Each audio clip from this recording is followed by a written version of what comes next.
industry is in big trouble after the recovery of large-scale rotten meat across Kashmir. This crackdown led by the authorities has resulted in seizure of over 50 quintals of meat from different storage facilities in the valley. However, on the streets, this has triggered a crisis that is staring at unemployment and also loss of businesses. In Kashmir, where unemployment rate is already high, this industry almost provides employment to 3.5 lakh people. But now,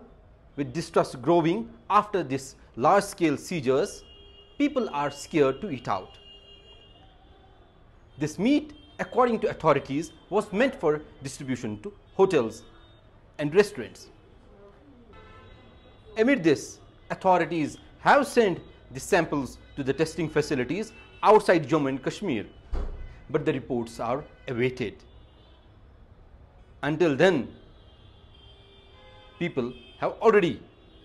quit eating out. खाली गोश्त ही नहीं है, इसमें एक बात है, मैंने सुना है एक चाइनीज़ कोई टेस्टिंग पाउडर होते हैं, मतलब ये पकोड़े वाले ये भी डालते हैं चटनी में, पकोड़े में डालते हैं, यहाँ बाकी रेस्टोरेंट वाले ये भी डालते हैं वो पाउडर, उससे भी बीमारियाँ पर बढ़ती जाती हैं। खाली मीट ही नहीं है, बहुत सारे केमिकल वो है जो डालते हैं खाने में डालते हैं, उससे भी बीमारियाँ पैदा होती हैं। यहाँ तो रेस्टोरेंट भी देखता हूँ, बाहर जा के बहुत सारे जगह मैंने देखे हैं बिल्कुल खाली पड़े हैं। लोगों में तो खौफ है, दहशत है, खुदा न खास्ता क्या पता है कुत्ते का मीट है, शोर का मीट है, घोड़े का है, गधे का है, क्या पता है कौन सा मीट है तो हमको खिलाया जाता है। 80% बिजनेस डाउन है, रॉटन मीट तो पकड़ा है, that doesn't mean every restaurant, every cafeteria और the street vendors are using it. तो मगर जो असर है वो तो सब पे है, because people are not taking any sort of risk, क्योंकि वो डाउट है कि मे बी जो मटन है some restaurants are selling it, some hotels are selling it और street vendors are selling it. तो 80% तो कर्टलमेंट है ही बिजनेस में, और अगर ऐसा रहा it will lead to unemployment, क्योंकि जो स्टाफ होगा वो तो कर्टल होगा ही होगा, क्योंकि जो बेचारा बिजनेसमैन है वो कहाँ से, मतलब when there is no business there is no money, so how he is gonna pay, वो तो इशू। कुछ रेस्टोरेंट तो होटल्स को तो सप्लाई किया जा रहा है, किन को किया जा रहा है वो तो कभी अभी तो न्यूज़ आउट है नहीं। जो सप्लाई तो किया जा रहा था ऑब्वियसली, इतना कंजप्शन कहाँ है, चाहे स्ट्रीट वेंडर यूज़ कर रहा है, चाहे होटल यूज़ कर रहा है, चाहे रेस्टोरेंट यूज़ कर रहा है, ऑब्वियसली कंजप्शन तो है। ओवरऑल तो कस्टमर पे ही कंजप्शन है, चाहे वो हाई एंड है, लो एंड है, मिडिल क्लास है, कोई भी है, कंजप्शन तो है सब में। तो इशू है, अब देखते हैं फूड सेफ्टी डिपार्टमेंट जैसे एक्ट कर रहा है, so let's see in coming days things will get better. देखिए, after the discovery of unlabelled, unbranded, frozen and rotten, जैसे कि मैंने पहले भी बताया ये दो हैं, एक तो ये अनलेबल्ड और अनब्रांडेड है, उसके बाद इसकी कोल्ड चेन जो है वो शायद इम्प्लीमेंट नहीं हुई, उस हिसाब से ये सड़ भी गया। तो इसमें तो सर सबसे पहले जो गुनहगार है वो तो वही है जो इसकी तिजारत कर रहा था या कर रहे हैं या कर रहे थे, जो इस तरीके का माल मंगा के आगे उसको सप्लाई करके हमारे जो वेंडर्स हैं, स्ट्रीट वेंडर्स हैं, उन ढाबे हैं, उन पे वहाँ बेच के इनकी सेल करवाते थे। तो मुझे लगता है सर सबसे पहला कसूर जो है वो तो हम उन्हीं को ही देंगे कि उनका था। और सेकंड मैं अब आपको बताऊं कि एक सोशल मीडिया पे मैंने भी एक क्लिप देखी, किसी मीडिया हाउस की थी, जो कह रहे थे कि मैं 2006 से ये काम कर रहा हूँ।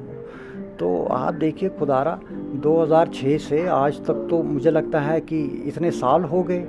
तो और वो बोल रहे हैं कि 160 रुपये का जो मीट का जो केजी है वो आ रहा है, और जब उनका भी माल पकड़ा गया वहाँ पे, that was also unlabelled and unbranded. Direct employment जो रेस्टोरेंट इंडस्ट्री की है वो है 3.5 लाख लोगों को डायरेक्ट इन्वॉल्व किया है रेस्टोरेंट इंडस्ट्री ने।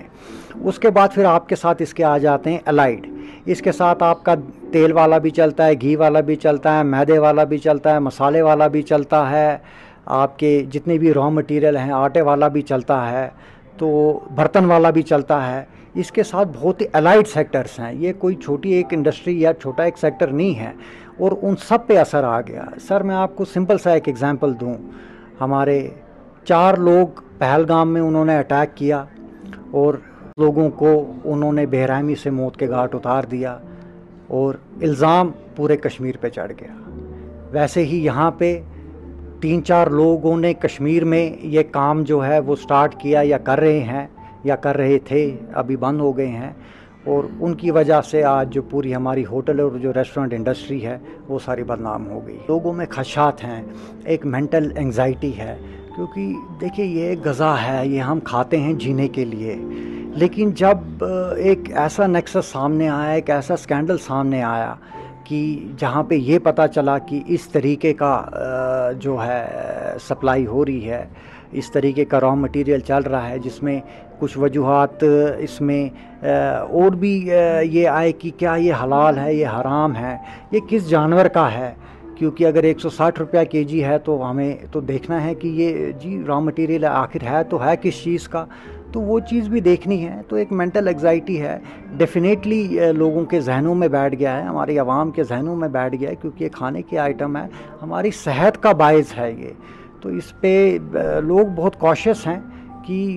हेल्थ के ऊपर तो मुझे नहीं लगता कोई कॉम्प्रोमाइज़ आज की डेट में करता है, लेकिन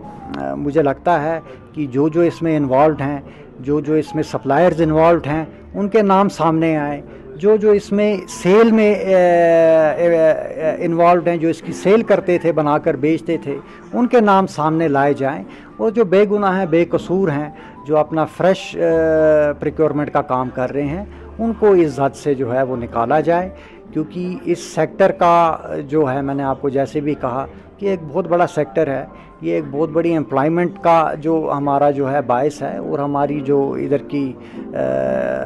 कश्मीर डिवीज़न की इकॉनमी है और यहाँ का जो टैक्सेस है, उसमें भी बहुत हद तक जो है एक अच्छा खासा अमाउंट जो है इस सेक्टर से जाता है। It has been now I think 15 days, क्योंकि फर्स्ट को स्टार्ट हुआ है तो आज 16 तारीख है, तो 15 दिन हो चुके हुए हैं इस मुद्दे को जो चलते हुए। तो मुझे लगता है it will be hundreds of crores, तो कुछ नहीं, अगर हम पूरे इसकी बात करें तो शायद कोई 250-300 करोड़ तक का जो मुझे लगता है अभी करंट जो है लॉस जो है जो वो आ गया है।